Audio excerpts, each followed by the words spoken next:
A paz do Senhor a todos, tudo bem com vocês?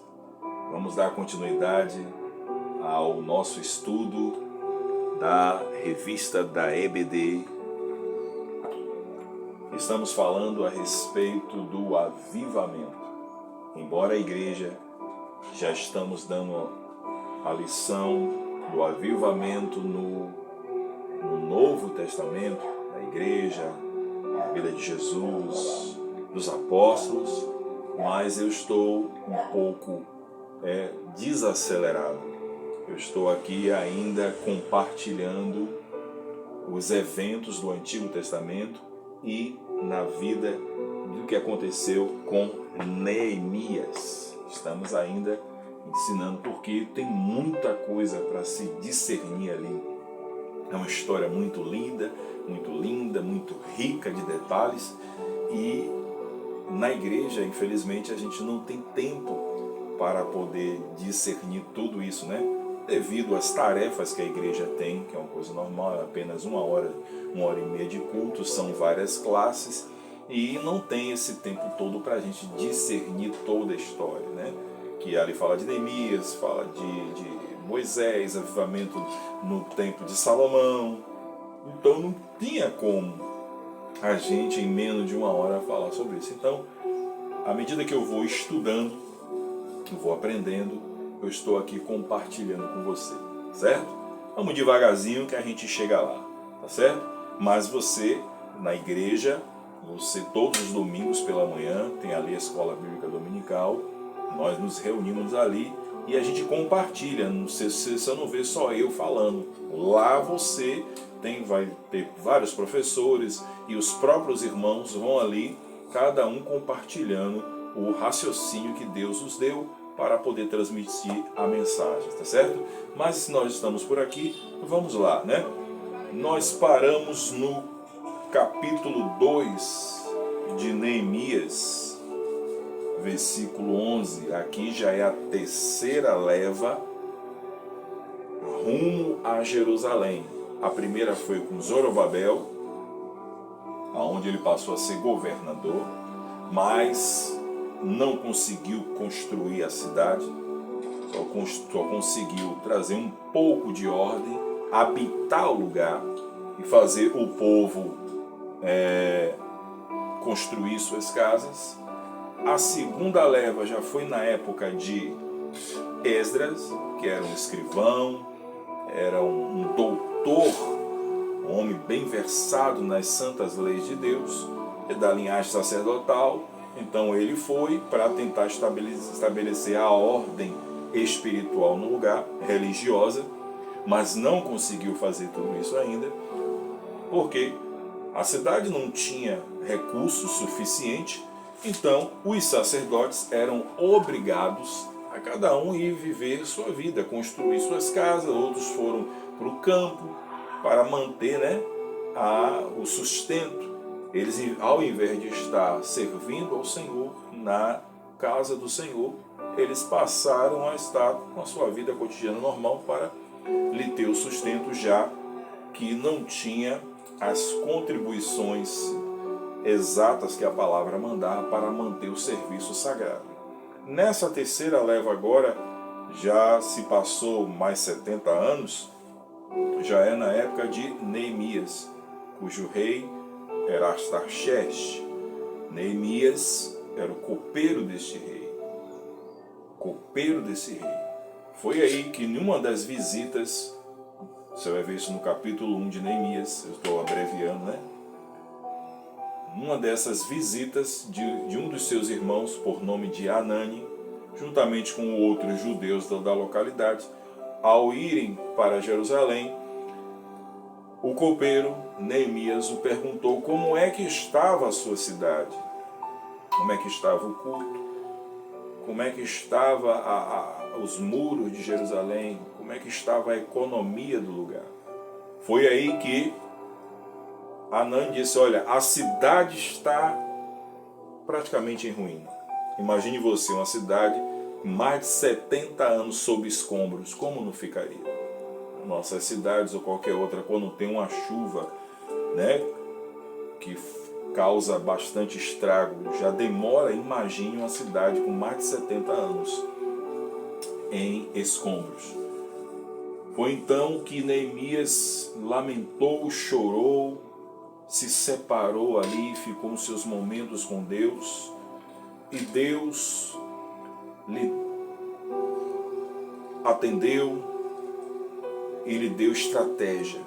Primeiro tocou no coração do rei, e o rei foi favorável para Neemias, permitiu a viagem de Neemias e deu todas as condições, mantimento, riquezas, ouro, prata e tudo, ainda deu cartas para que Neemias pudesse ter acesso às florestas, nas pessoas que tomavam conta das florestas ali, e liberasse madeira e todos o material. Resumindo, Neemias se revestiu da armadura de Deus, porque para ele ter esse grande êxito, não seria fácil. Era uma grande obra, minha gente. Era a reconstrução de uma cidade. Era uma reconstrução de uma nova aliança ali com o povo. Ali tinha que ser estabelecido a ordem, a fé, a moralidade, a lei de Deus e tudo mais que tinham sido deixadas relaxadamente pelo povo. Em uma cidade aberta, porque na época as cidades na época só tinham valor quando eram cercadas por muro.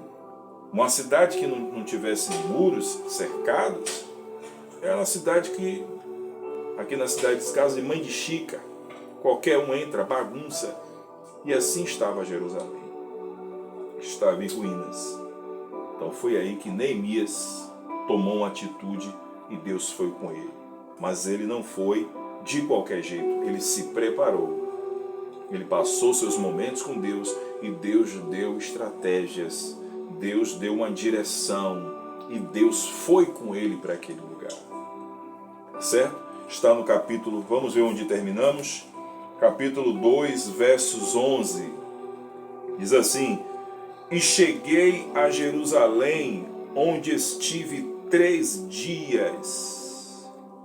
Então, à noite me levantei e uns poucos homens comigo. Não declarei a ninguém o que o meu Deus me pusera no coração para eu fazer em Jerusalém.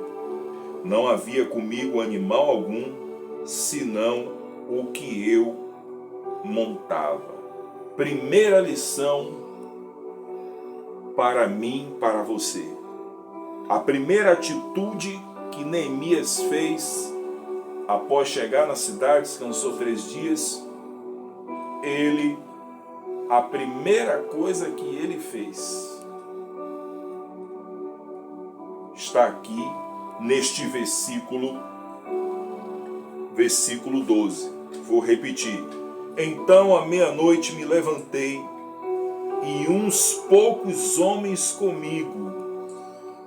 Não declarei a ninguém o que Deus me pusera no coração para fazer. Não havia comigo animal algum, senão o que eu estava montado. Desde a noite saí pela porta do vale para a banda da fonte do dragão e para a porta do monturo. E contemplei os muros de Jerusalém, que estavam assolados, cujas portas tinham sido consumidas pelo fogo. Passei a porta da fonte e o açude do rei, mas não havia lugar por onde passar o animal que eu montava. Subi à noite pelo ribeiro e contemplei ainda muros. Voltei, entrei pela porta do vale e tornei para casa. Não sabiam os mensageiros, os magistrados, aonde eu fora, nem o que fazia, pois até aqui não havia eu declarado coisa alguma, nem aos judeus, nem aos sacerdotes, nem aos nobres, nem aos magistrados, nem aos mais que faziam a obra. Então, primeira lição que serve para nós, ele fez. Quando, antes de ele construir os muros, primeiro, ele construiu relacionamentos, amigos íntimos. Ele, ao invés de fazer aquela, aqui chama-se muvuca, de gente, aquela aglomeração de gente, bora fazer, bora acontecer, não. Ele primeiro levou com ele pessoas íntegras a Deus como ele. Pessoas que ele tinha comunhão com Deus, assim como ele. Pessoas realmente de fé. Amizades que ele podia confiar na hora da dificuldade. Pessoas que ele podia confidencializar certas coisas. Ele não disse os segredos das coisas que ele ia fazer com os companheiros. Não. Ele confidencializou a sua missão que Deus tinha dado apenas com alguns amigos. Então, lição para mim e para você. Antes de você for construir algo que Deus está mandando fazer, chame pessoas de confiança. Crie amizade de pessoas íntegras a Deus. Me fez lembrar também, eu até anotei aqui o nome das pessoas, da amizade que serviria de apoiador para ele. Me lembrei de Jonatas e Davi. Jonatas, ele amava mais Davi do que os seus irmãos. Jonatas viu em Davi essa fidelidade a Deus, essa comunhão com Deus, essa integridade a Deus, que passou a fazer uma aliança com ele. Quando seu pai queria matar ele, ele ia lá e contava: ó, meu pai está armando uma para você. Quando os outros soldados de Saul queriam matar Davi, Jonatas ia lá e impedia, contando Davi. Então essa amizade, na hora do sufoco, foi que livrou Davi muitas de ser sabotado, de ser morto. E assim também Neemias fez. Neemias, outro aqui que eu anotei, Moisés e Josué. Josué era um menino, filho de Num, criado ali, que foi escravo também, mas quando ele viu o libertador Moisés, ele colou com ele, passou a ser fiel, obedecia, se espelhava em Moisés, lavava os pés de Moisés, que era uma forma de reverência de um servo da época. Na hora que conspiraram contra Moisés para darem pedrada em Moisés, porque a obra era muito grande, mas não era fácil, tinha que ser pela fé, tinha que ser por tremenda comunhão com Deus e não só querer. Queria o povo, os espias, os 10, ele mais 11 espias foram vigiar a terra. Na hora que voltaram para contar, mostrou a terra é muito boa, só aí os outros, só que tem lá um cara gigante. Aí o povo desesperou, pegou pedra para dar pedrada. Josué e o outro amigo dele, Caleb, se botou na frente. Não, vamos possuir a cidade, aquela coisa. Foram dar pedrada, eles foram lá e protegeram Moisés. O que aconteceu? Quando Deus desceu para matar todos aqueles ali, disse: ó, nenhum de vocês vai entrar na terra, com exceção de Josué e Caleb, que vão entrar. Mas o da idade de Josué e Caleb para trás, tudo vão morrer no deserto. Só os jovens vão tomar posse. Ou seja, essa amizade. E na hora que antes de Moisés partir, Deus disse: olha, escolha Josué para ser o seu sucessor. E Deus fez de Josué um grande libertador de Israel, conquistador para Israel. Me fez também lembrar aqui, eu anotei aqui o nome das pessoas, que é a amizade de Paulo e Silas. Paulo e Silas, Timóteo, estavam ali, ó, para todas as dificuldades, para toda a boa obra que Deus tinha dado a eles, para eles realizarem. Chegou um momento numa cidade, se eu não estiver enganado, foi Éfeso, que eles foram presos porque eles tinham libertado uma jovem, tomou açoite, tomou porrada, mas Silas estava ali com ele, na hora da dificuldade, mas era fiel. O que é que eles fizeram? Em vez de ficar blasfemando, murmurando, nessa hora, essa amizade serviu. Não, vamos orar aqui, não, vamos orar, estamos todo partido, estamos todo cortado, mas vamos orar. E começa, a Bíblia diz que eles começaram a buscar a Deus, a louvar e adorar, a louvar e orar, adorar, orar, louvar e buscar. E quanto mais buscava, o próprio Deus fez da oração desses homens uma dinamite. A oração se transformou em uma dinamite, sabe por quê? Porque o presídio que ele estava preso, foi lá e começou a rachar, desabar, houve um terremoto terrível naquele lugar. E Deus honrou aquela amizade. E aí foi salvo o carcereiro, a família do carcereiro, e muitos dos que estavam ali também foram salvos. Então, por isso que nós devemos seguir esse exemplo. Primeira coisa, não construa um muro, construa amizades que são íntegras a Deus. Glória a Deus. Vamos para o versículo, no mesmo versículo diz, vamos lá, parei aonde, minha gente? Versículo 12, não foi? Versículo 12. E à noite me levantei, eu e uns poucos homens comigo, e declarei a ninguém o que o meu Deus propusera no coração para eu fazer em Jerusalém. Não havia comigo animal algum, senão o que eu montava. Segunda lição, quando terminar esse estudo, você vai pegar um caderno, ou então agora mesmo você pode pegar um caderno aí, dê um pause no vídeo e pegue um caderno e anote essas lições que são poderosas para a sua vida. Certo?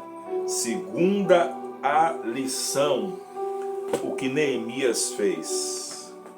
E é o que eu e você tem que fazer.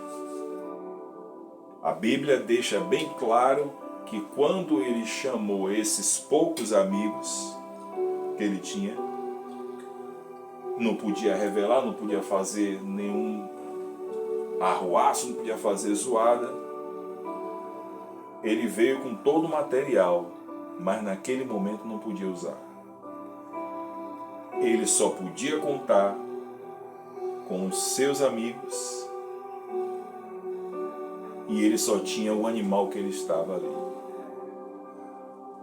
E aí ele começou a rodar a cidade e ver aonde ele precisava atuar. Ele, primeiro, construiu uma boa amizade e pôde fazer isso.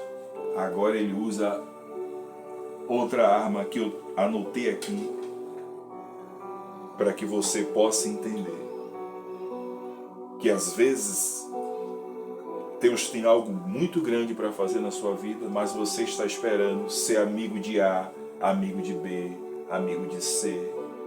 Está esperando você se formar, ter condições, está esperando as pessoas te dar alguma coisa. E talvez o que você já tem é o suficiente para você começar essa grande obra na sua vida.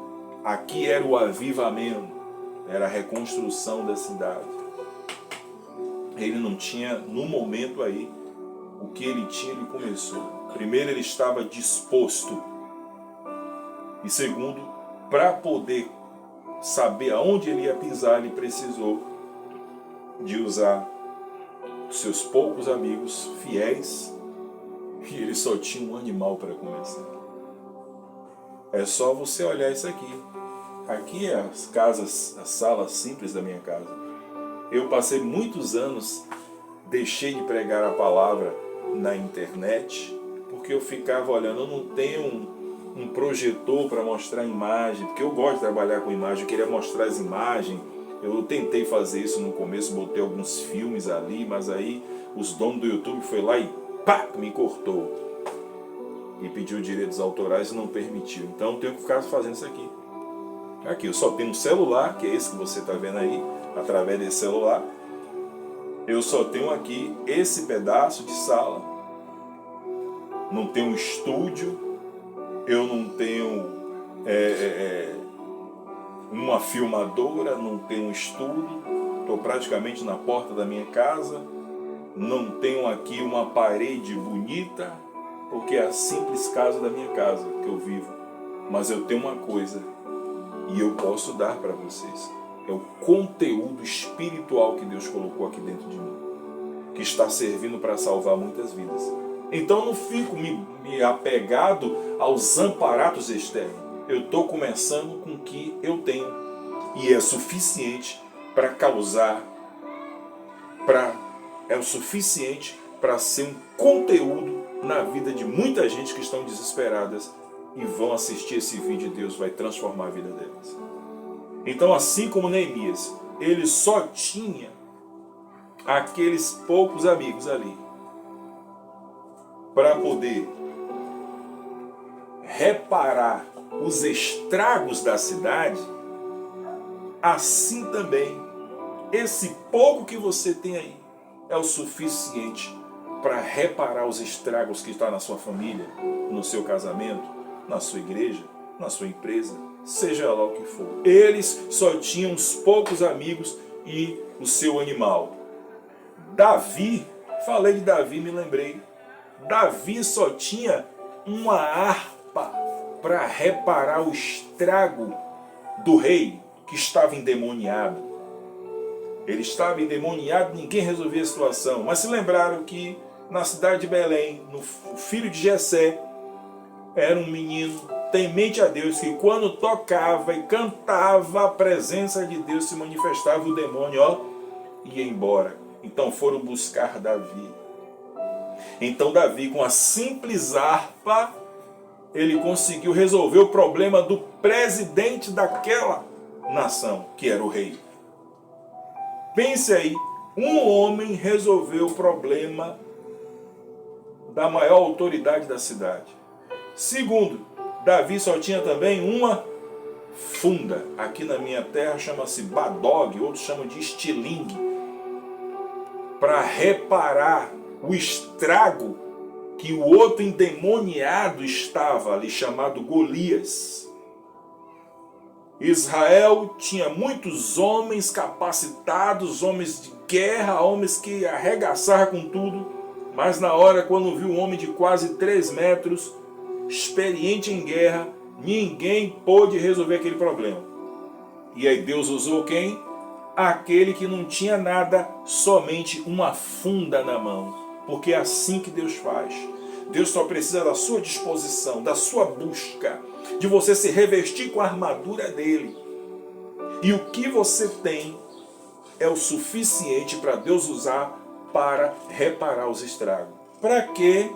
Para quando a sua vida e a vida de muita gente ser transformada, a glória não ser sua. Você se lembrar que a glória é de Deus. Então Davi, somente com uma funda e uma harpa, ele reparou os estragos que estava no seu rei, que estava endemoniado, e também no endemoniado gigante que estava ali para destruir a nação de Israel. E Deus faz dessa maneira na vida daqueles que acreditam. E tudo que Deus quer é que você, meu irmão e minha irmã, tome uma atitude com o pouco que você tem. Seja lá uma oração que você possa fazer a alguém, uma atenção, um abraço, um ensinamento, uma ajuda, uma palavra de incentivo. É pouco? É, mas é o suficiente para Deus, através disso, se manifestar poderosamente. Outro ensinamento aqui bastante legal. No mesmo versículo. Vamos lá. No versículo 14. Passei a porta da fonte e o açude do rei, mas não havia lugar por onde que eu passasse o animal que eu montava. Subi à noite pelo ribeiro e contemplei ainda os muros. Voltei, entrei pela porta do vale e tornei para casa. E não sabiam os magistrados onde eu fora e nem o que fazia, pois até aqui não havia declarado coisa alguma, nem os judeus, nem os sacerdotes, nem os nobres, nem os magistrados, nem aos mais que fazia ali. Outra lição. Ele não estava conformado com a situação em que estava a cidade. Ele vivia na de boa como copeiro do rei. Era um homem de importância muito grande, porque era a pessoa mais de confiança do rei, era o copeiro. Porque o copeiro que antes do rei comer, era ele que tinha que comer, era ele que tinha que beber. Então era uma pessoa de suma confiança e tinha um cargo muito alto. Mas ele não se conformou com aquela situação. E quando chegou lá e viu a cidade de ruína, ele também não se conformou com o estado real ali. Isso me fez lembrar também Romanos capítulo 12, que diz: e não se conforme com este século, mas transformai-vos pela renovação do vosso entendimento. Aí você vai experimentar a boa, a perfeita vontade de Deus. Então outra coisa que você tem que aprender: não se conforme com a situação que está a sua família, o seu estado emocional, espiritual. Transforme-se, seja neste ano, procure melhorar a sua vida, o seu entendimento, a sua comunhão com Deus, a sua postura, seja também na sua vida cotidiana, seja a melhor esposa, seja o melhor marido, seja o melhor filho, seja o melhor pai. Procure você mudar por você. Não ande mudar as pessoas, queira mudar você. Ao você mudar você com atitudes que agradam a Deus, você vai experimentar a boa e perfeita vontade de Deus, conforme está em Romanos 12, e ainda você vai conseguir influenciar pessoas por causa disso. Então não se conforme. Não se conforme com essa situação. Próxima lição. Aliás, voltando, ele saiu da zona de... Em vez de ele ficar conformado, ele saiu da zona de conforto. Saia você da sua zona de conforto. Saia da zona de conforto e tome uma atitude segundo a palavra de Deus. Com o que você tem, com as amizades íntegras que você vai passar a ter e com o pouco que você tem é o suficiente para mudar essa situação. Tá certo? Vamos lá. Vamos para o versículo 16, 17. Versículo 16, 17 diz: não sabia os magistrados aonde eu fui, nem o que fazia, pois até aqui não havia eu declarado, nem aos judeus e nem aos magistrados. Então lhes disse: estais vendo a miséria que está essa cidade de Jerusalém, assolada e as suas portas queimadas? Venham, pois, reedifiquemos os muros de Jerusalém e deixemos de ser o opróbrio.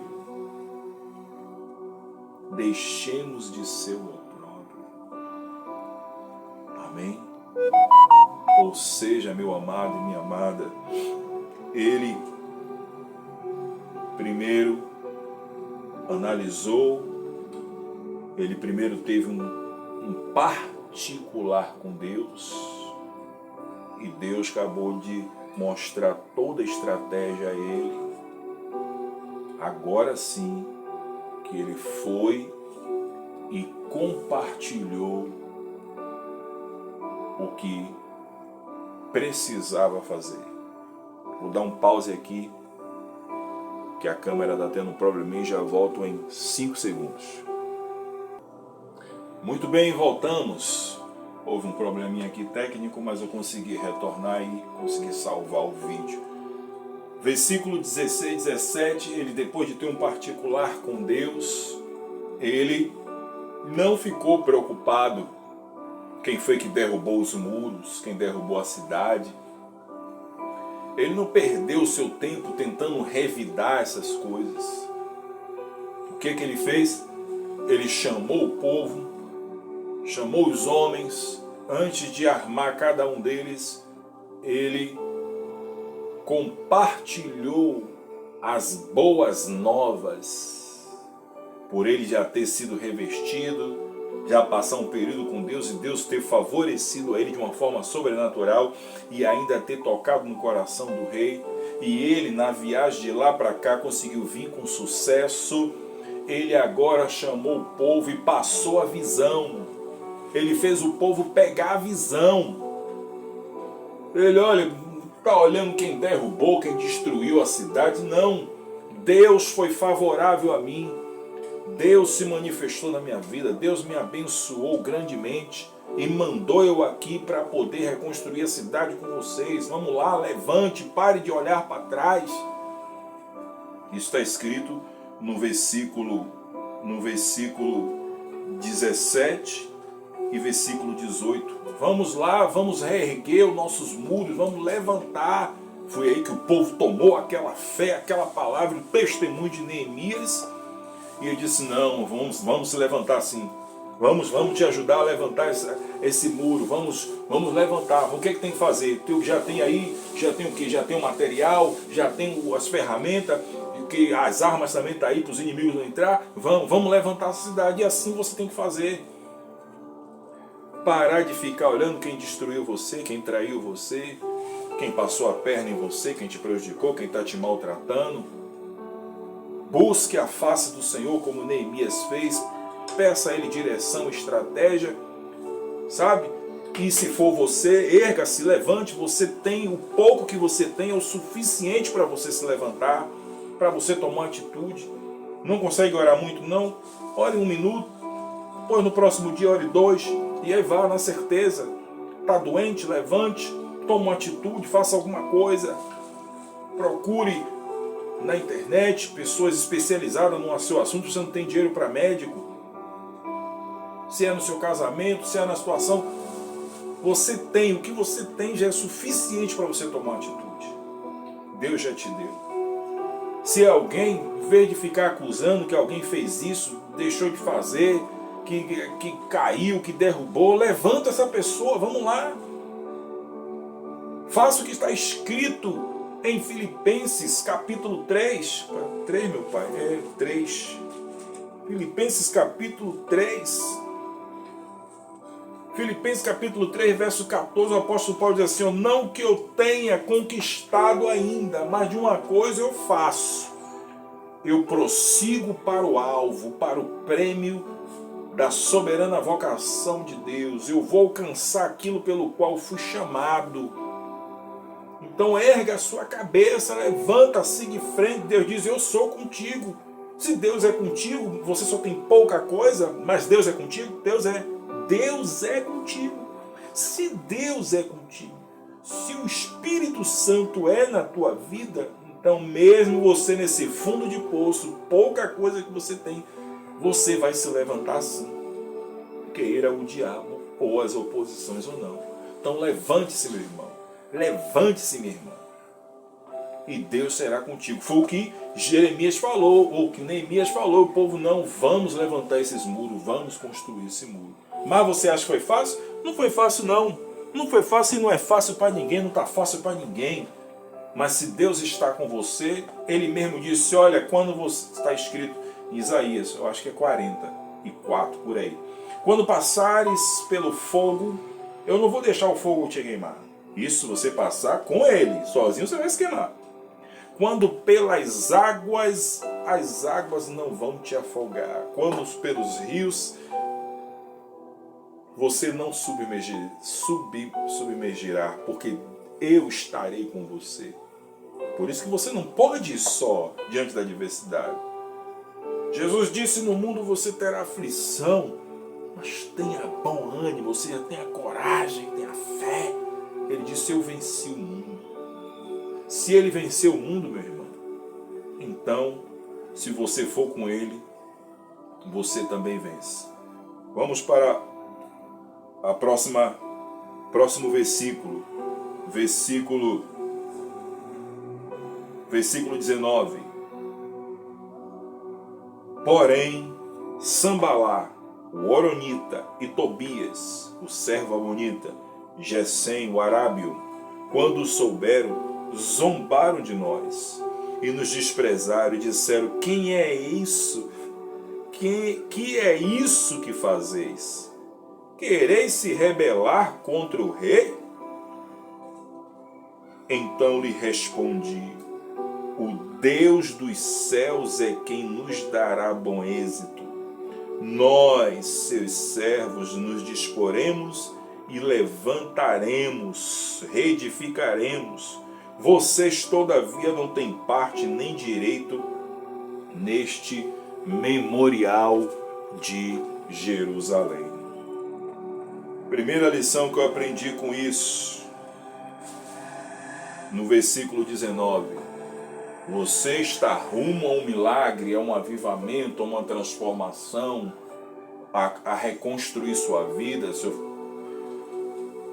Primeiro, anote aí. Deixa eu pedir para você anotar. Não foi pegar um caderno? Anote.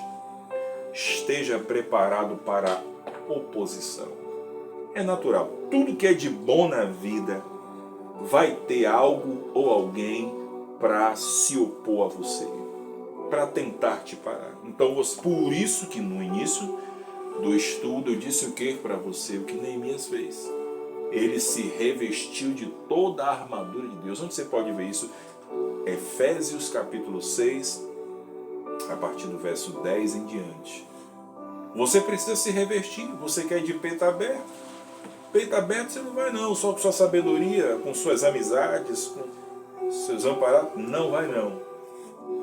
Porque antes da briga, da peleja ser nesse campo visual que nós vemos, físico, começa lá em cima, nas regiões celestiais. Você vai precisar de algo superior. E somente esse revestimento com a armadura de Deus é que lhe dará condições de você vencer a oposição, vencer o inimigo. Então, esteja preparado para a oposição. Segundo, não pague o mal com o mal. Você vê que Neemias, ele ao invés de discutir, brigar com os opositores que moravam ali perto da cidade, que era Sambalá, Tobias, que eram governantes ali da região de Samaria, que era próxima e que vivia da miséria do povo lá, eram as espécies de agiotas daquela época, que vivia da miséria do povo, emprestava dinheiro, vendia alimentos, material, e tudo isso vivia disso aí, e ainda ganhava salário do reino da Pérsia para vigiar aquela cidade, se ia se rebelar. Como eles não quiseram a ajuda deles para fazer a mistura miscelânea espiritual, o sincretismo religioso, que Judá não ia cometer o mesmo erro que cometeu na época, então eles, samaritanos, eles com raiva fez um forte levante contra Neemias e aqueles que estavam contra Neemias. A primeira coisa, confundiu a cabeça do rei, enviou cartas para lá, avisando que aquele povo, no próximo estudo, eu vou falar sobre isso. Confundiu o rei, dizendo que eles estavam levantando a cidade novamente e que queria fazer de Neemias o futuro rei de Judá. Ia se levantar contra o reino da Pérsia para não pagar impostos, para não se submeter. Foi a maior agonia. Se você for ler os outros capítulos, você vai ver. Mas Neemias não pagou mal com mal. Foi, orou. Armaram coisas. Esses homens contratou. Deixa eu falar, Deus está me usando, deixa eu falar. Esses homens contratou até falsos profetas que eram do meio deles lá de Judá, para armar, para matar Neemias. Disseram: Neemias, desça aqui, estão querendo te pegar, bora para o templo. Se esconda lá no templo que vão te matar. Neemias: epa, eu estou numa boa, estou fazendo uma obra muito grande aqui, não tenho tempo para descer não. E Deus me revelou que vocês estão mentindo. Fizeram de tudo para armar. mas ele não caiu na tentação. Ele não pagou mal por mal. E sabe o que Neemias fez?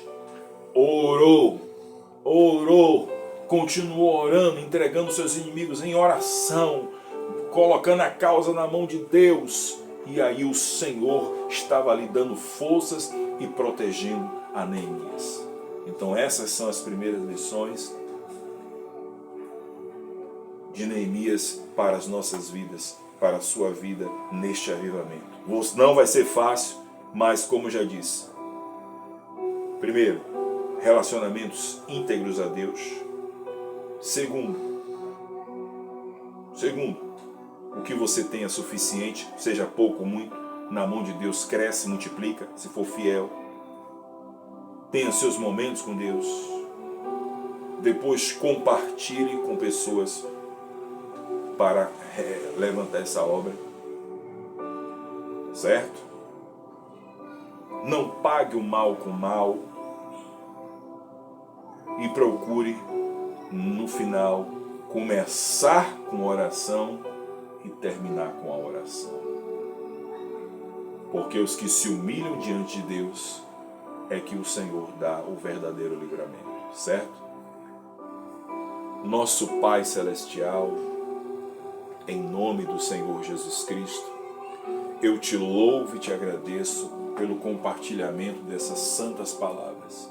Venha dar forças ao teu povo, para que essas palavras possam fazer com que dentro dos seus corações produza um avivamento, um erguimento, um levantamento das suas forças, para que essa pessoa ela transforme a vida dela e de seus familiares. Em nome de Jesus, eu te agradeço. Amém.